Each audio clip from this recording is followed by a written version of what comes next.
পুলিশের সাবেক মহাপরিদর্শক বেনজির আহমেদকে নতুন করে আর সময় দেয়া হবে না। আগামী রোববার 23 জুন তাকে দুর্নীতি দমন কমিশনে জিজ্ঞাসাবাদের জন্য হাজির হতেই হবে। গণমাধ্যমকে সাফ জানিয়ে দিয়েছেন দুদকের প্রধান আইনজীবী খুরশিদ আলম খান। বৃহস্পতিবার সুপ্রিম কোর্ট প্রাঙ্গণে সাংবাদিকদের তিনি আরও জানান, 23 জুন দুদকে হাজির না হলে বেনজির আহমেদকে আর সময় দেওয়া হবে না, কারণ দুদক আইন ও বিধিতে দ্বিতীয়বার সময় দেওয়ার এখতিয়ার নাই।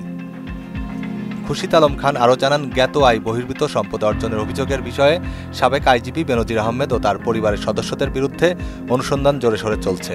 তার বিরুদ্ধে আরও অপরাধলব্ধ সম্পদের প্রমাণ মিলেছে বলেও জানান দুদক আইনজীবী। গত 6 জুন সাবেক আইজিপি বেনজির আহমেদকে জিজ্ঞাসাবাদের জন্য নতুন তারিখ দেয় দুর্নীতি দমন কমিশন। 23 জুন তাকে দুদকে হাজির হতে বলা হয়। গত 28 মে বেনজির ও তার স্ত্রী সন্তানদের জিজ্ঞাসাবাদের জন্য নোটিশ পাঠানো হয়। সেই নোটিশে বেনজিরকে 6 জুন এবং তার স্ত্রী ও সন্তানদের 9 জুন দুদকে হাজির হয়ে বক্তব্য দিতে বলা হয়েছিল। কিন্তু 5 জুন রাজধানীর সেগুনবাগিচায় দুদকের কার্যালয়ে বেনজিরের পক্ষে তার আইনজীবী আরও 15 দিনের সময় চান। দুদকের উপপরিচালক বরাবর সময় চেয়ে আবেদনটি করা হয়। এর পরিপ্রেক্ষিতে নতুন এ তারিখ দেওয়া হয়েছে।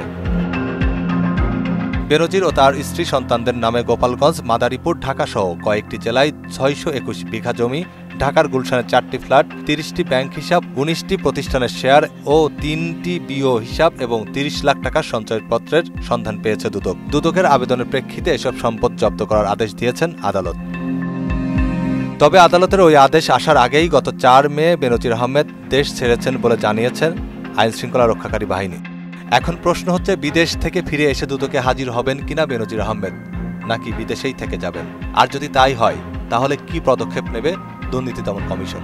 সুদবিহীন ব্যাংকিংয়ে আত্মশুদ্ধির পথ এনআরবিসি ব্যাংকের ইসলামিক ব্যাংকিং আল আমিন। মনিরুল ইসলাম, মোহনা সংবাদ।